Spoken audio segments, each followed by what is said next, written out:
Most unfortunately, a BJP government is run in the central government, state government, Congress government is running. Wherever the governments are there, law and order maintenance lies with the respective governments. In the process of maintaining law and order, Congress party or the Telangana government must have arrested Allu Arjun.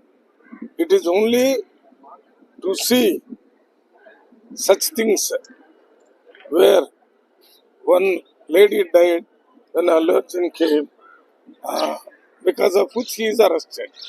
That is prevention of such situations in future. Things must have been done. Congress party is not against Allu Arjun or his relations. We know he is a big cinema actor. Whoever it is, before law everybody is equal. Law will take its own course.